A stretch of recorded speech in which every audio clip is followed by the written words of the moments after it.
Oi, eu sou a Steph e hoje é um dia muito especial porque eu esperei muito, mas muito tempo mesmo, gente, para poder finalmente assistir esse filme e, claro, comentar com vocês. Hoje nem dá pra poder fazer aquela introdução misteriosa porque tá muito na cara de que filme eu tô falando. E sim, gente, eu amei e tô assim muito, mas muito mesmo empolgada pra poder falar sobre ele com vocês, tá? Eu acho que eu já comentei algumas vezes aqui no canal, mas Frankenstein é um dos meus livros favoritos.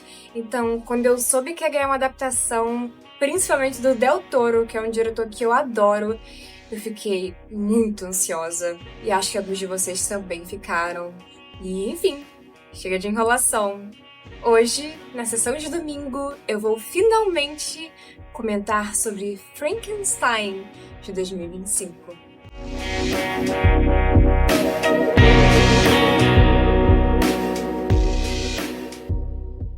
Então, desde que esse filme foi anunciado, eu fiquei assim, louca, desesperada por ele. Isso porque eu já sou muito fã do Del Toro, ele é um dos meus diretores favoritos. Isso porque os filmes do Del Toro são muito, mas muito criativos visualmente. Eles saem daquele padrão de filme gótico vai ser só preto e branco, sabe? Não, ele brinca com cores. Ele coloca cores que você não imagina que combinam com esse tipo de estética. Eu acho que um excelente exemplo disso é a Colina Escarlate, eu acho que esse é o nome. Eu sei que tem Escarlate no nome, mas eu tenho quase certeza que é esse. Que é um filme que eu particularmente gosto muito. E ele também tem muita essa coisa de cores, tem muito amarelo. Gente, amarelo é uma cor que eu confesso que eu não consigo nem me imaginar vestindo. Parece que ela não combina tanto assim com o gótico. Mas quando você vê nas obras dele, o amarelo se torna dramático, febril e tudo se encaixa. E o Frankenstein, ele tem esse mesmo estilo de estética. É uma estética bastante gótica, afinal, é uma adaptação de um livro também da literatura gótica, mas ao mesmo tempo ele brinca com as cores. Tem muito verde, tem muito vermelho. Eu diria que verde e vermelho são as cores desse filme. É claro que tem algumas cenas mais frias, menos saturadas, mas ainda assim tem vários pontos de cor no filme, sabe? Tipo a luva do Victor vermelha, a luva da Elizabeth que é verde. Então tem esses detalhes que trazem um visual muito especial pro filme. Ai, gente, eu realmente estou muito feliz com esse filme. Isso porque Frankenstein acho que nunca teve uma adaptação digna. Todas as adaptações de Frankenstein, por mais que cada uma até tenha coisas que eu goste, elas nunca foram próximas do que o livro realmente é. E esse filme, eu preciso deixar isso bem claro, ele não é totalmente fiel ao livro. Ele tem várias coisas diferentes, tá? Não é 100% igual. Porém, ele é o mais próximo, eu diria, que a gente já teve no cinema de algo assim, sabe? O Del Toro, ele colocou seus elementos únicos, mas eu acho que eles se combinaram muito bem pro filme. Eu acho que fez com que alguns personagens se tornassem mais interessantes, como a Elizabeth mesmo, porque no livro eu não acho ela uma personagem interessante. Já no filme, por mais que ela apareça num contexto totalmente diferente, ela é mais interessante, sabe? Eu gostei da personagem, eu queria saber mais sobre ela. Ela tem gostos peculiares, eu acho que tá realmente mais do que explícito a minha empolgação. E antes de continuar, eu já vou avisar pra vocês que essa vai ser uma análise com spoiler. Então, caso você ainda queira assistir o filme e queira se surpreender, não conheça tanto sobre Frankenstein, o filme tá muito acessível, já que ele lançou e foi pra Netflix. Eu acho que ele até passou em alguns cinemas. Aqui onde eu moro, com certeza não. Mas eu vi que ele passou em alguns cinemas. E assim, tá muito fácil. Ele tá dublado e, enfim, assistam, tá? Vai valer a pena. Mesmo não sendo 100% igual ao livro, com certeza vai ser uma experiência, no mínimo, interessante. Eu só queria dizer que é um filme fantástico, até um tanto épico, e um gótico que é um respiro no meio de muitos filmes que estão muito parecidos, sabe? Eu acho que a gente já viu muito de Drácula e Nosferatu. Vamos explorar um pouco mais Frankenstein e quem sabe também vamos explorar mais algumas obras com outros monstros. E é isso, agora é com spoiler. Frankenstein do Del Toro começa com algo que eu particularmente não lembro de ter visto em nenhuma das outras adaptações, que é um fator que muita gente nem sabe que na verdade existe no livro, que é essa coisa deles contarem uma história. No caso, o Victor e a criatura chegam para poder completar a história, digamos assim. Essa parte do barco, do capitão, eu não lembro realmente de ter visto em outras, sabe? Eu acho que talvez essa seja ou uma das primeiras, ou a primeira, pelo menos o primeiro longa, a mostrar isso. E eu achei muito, mas muito legal.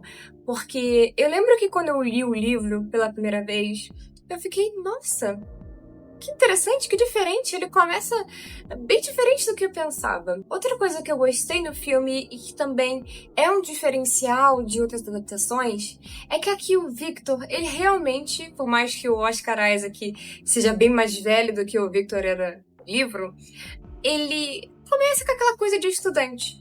Porque no livro, o Victor ele é um estudante ali da faculdade, inclusive bastante insuportável. O Victor, em geral, é um personagem insuportável, ele é super narcisista, ele sempre se acha melhor do que todo mundo, ele chega na faculdade querendo ensinar os professores. E no filme, eles mostram um pouquinho disso, dessa coisa da faculdade. A execução em si, de criar o monstro, de criar a criatura, é bem diferente, porque no filme o Victor ele é super patrocinado, ele tá com tudo ali super entregue. O livro ele é bem mais assim, eu esqueci a palavra agora, improvisado, digamos, nessa parte, tá? O Victor ele é bem mais isolado, bem menos social. Ele até tem alguns contatos fiéis, digamos assim, mas ele é um pouco mais estranho, ele é mais deprimido também. Isso é uma coisa que o filme não mostrou muito e que seria interessante. Que é essa questão da depressão toda que o Victor fica. E o cara acho que fica uns 3 anos nisso, depois que ele cria a criatura. Então, seria interessante também. O Victor no filme, ele parece mais assim, super maligno do que deprimido e confuso, como ele é no livro. E deixando um pouquinho o chato do Victor de lado, eu preciso comentar sobre Elizabeth, que é uma personagem que eu gostei muito mais nesse filme do que dela no livro mesmo. No livro, ela tá ali pra realmente servir mais aquele papel de uma donzela indefesa, um troféuzinho que o Victor tem. No livro, a relação dos dois é muito diferente. A Elizabeth, ela não tem, digamos assim, uma grande voz. Na verdade, o Victor, ele tem uma visão por ela que, bom, é soa meio incestuosa. No filme, eles também trouxeram um pouco disso, mas no livro ainda assim é um pouco diferente. A Elizabeth ela é uma mistura de coisas pro Victor. Ao mesmo tempo que ela é quase uma irmã para ele, ela tem uma coisa um pouco maternal, angelical. É tipo aquele negócio de síndrome de Madonna, acho que é assim que se fala. Então, no livro, eles têm ali um relacionamento diferente do filme que dá a entender que teriam, mas não tem, realmente, de fato. E assim, por mais que eles tenham um relacionamento, o Victor, ele perde totalmente a cabeça depois da criatura e se desleixa bastante da Elizabeth. Tanto que a Elizabeth, no livro, coitada, ela tem uma morte assim, sabe? Como se fosse um lápis quebrando. A coitada não tem a menor chance. Já ela no filme é uma personagem muito mais interessante. Eu gostei muito dessa coisa dela gostar de insetos, sabe? E o visual dela também se completa muito nisso. Eu até usei essa sombra que parece um besouro, porque eu achei que combina muito com o visual desse filme. E as roupas que eles colocaram a Mia Goth pra usar, que já é outro ponto, né? A Mia Goth foi perfeita nesse filme. Ela é perfeita para esse tipo de filme de maneira geral. Mas é claro que os visuais, eles ajudaram muito a compor todos esses interesses da personagem. Eu gostei muito dos véus que usaram no filme. Eu não sei se tem algum contexto histórico específico, fashion. Eu deveria pesquisar sobre, inclusive. Mas eu adorei, porque deixa tudo ainda mais estranho, misterioso, sabe? Dá uma vibe especial. E no caso da personagem da Mia Goth, a Elizabeth, dá essa coisa de inseto também, já que ela gosta muito de besouros, criaturas assim. E aí ela usa sempre... Sempre não, eu acho que quase sempre verde. E é tipo esse tom da minha sombra, que realmente tem essa coisa de besouro e tal. Ela meio que tem uma identificação com criaturas. Então, faz sentido que a personagem dela fique louca, fique encantada pela criatura. E a gente precisa falar da criatura. Se tem uma coisa que a gente pode dizer com toda certeza sobre o Frankenstein de 2025, é que a criatura nunca foi tratada de uma maneira tão gentil antes em uma adaptação.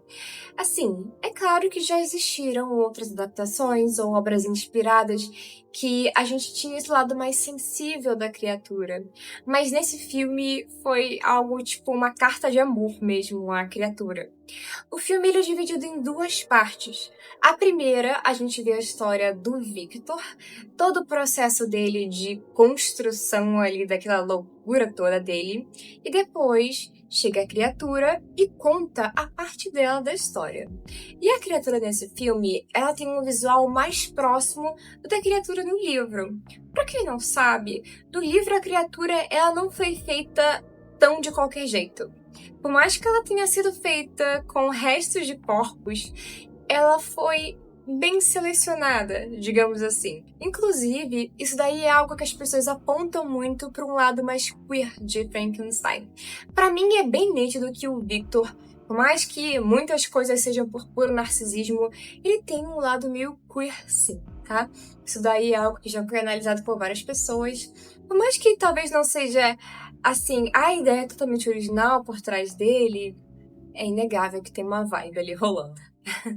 E quando ele constrói a criatura, ele seleciona partes de homens bonitos.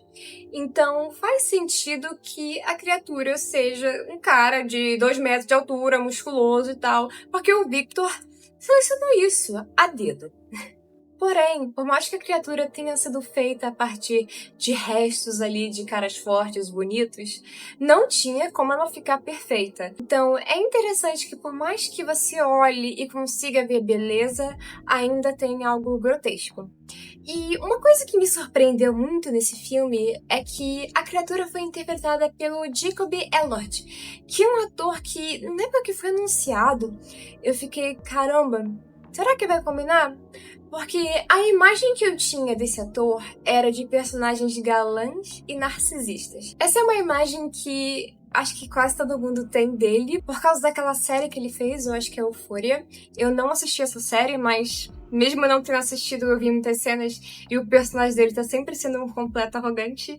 E também por causa de Saltburn. Saltburn, ele nem é tão maligno assim, mas ainda assim ele tem aquele jeito de galã narcisista. Então, quando falaram que ele iria interpretar a criatura, eu fiquei... Será? Será que realmente vai fazer sentido?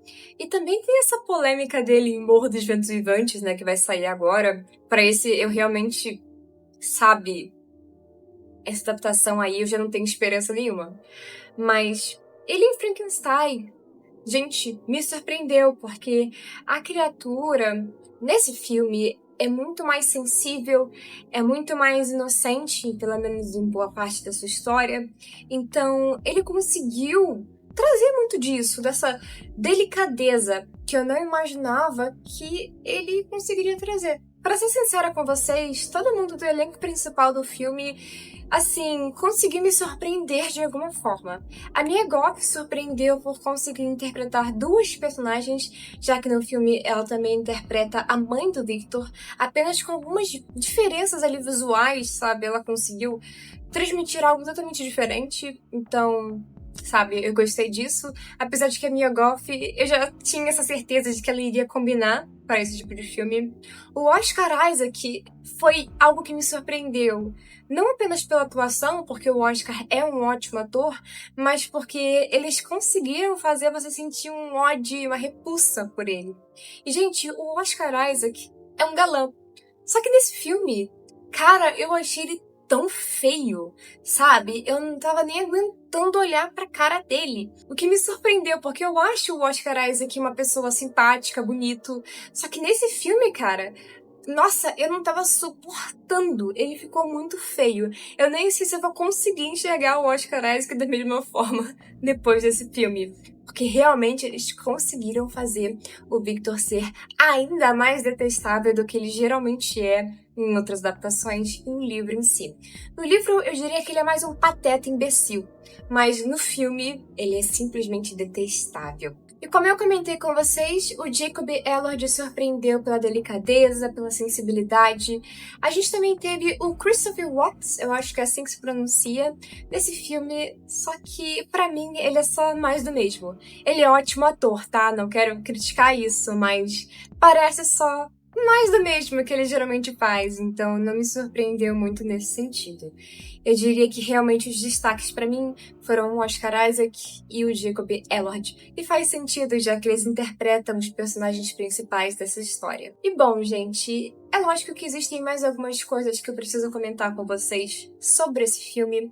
E eu vou começar comentando sobre uma coisa que talvez seria o único ponto um pouco negativo, mas nem é tão negativo assim, tá? Mas é só pra poder equilibrar um pouquinho, né, essa review. E é claro que eu tinha que comentar sobre o CGI do filme. Acho que não é segredo que Del Toro gosta de trabalhar com esse tipo de coisa, e eu não julgo ele por isso. CGI, por mais que às vezes fique feio, ainda assim é uma forma de arte. Alguém teve que ir lá, modelar, fazer aquilo. Por mais que seja feito no computador, ainda é um baita trabalho. É diferente de usar inteligência artificial, por exemplo. Então, CGI é um trabalho. E eu tenho que, né, dar minha defendida aí, porque como eu já mexi com coisas 3D, eu sei como é complicado de fazer esse tipo de coisa. E editar e tal não é uma tarefa simples. Mas é óbvio que isso às vezes empobrece muito algumas cenas, porque não tem como comparar um efeito prático com CGI. O efeito prático ele sempre vai parecer muito mais legal. No filme, dá pra perceber que teve muito trabalho de figurino, maquiagem principalmente.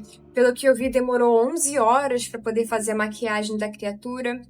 Mas eu ainda gostaria que tivesse um pouquinho mais de efeitos práticos. E talvez um pouquinho mais disso até nos cenários também. Porém, eu entendo que não é algo tão simples e muito menos barato de se fazer. Não sei exatamente qual foi o orçamento para esse filme, mas como foi algo que foi lançado, digamos assim, para Netflix, né? Eu acho que foi direto para a Netflix, aí eu não sei se realmente seria possível algo mais elaborado. Ao mesmo tempo, eu gosto da cafonice também do CGI, mas é algo que eu vi algumas pessoas comentando e acho que é interessante de destacar também. Uma coisa que eu gosto sobre Del Toro é que as entrevistas dele sempre têm alguma coisa interessante para poder apresentar sobre ele como pessoa e como artista. Eu gostei muito que recentemente ele falou que prefere morrer do que usar inteligência artificial nos seus filmes.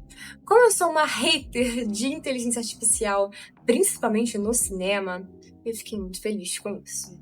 Eu entendo que a inteligência artificial ela pode ser usada como uma ferramenta para algumas coisas, e eu não sou contra todo absoluto uso de inteligência artificial.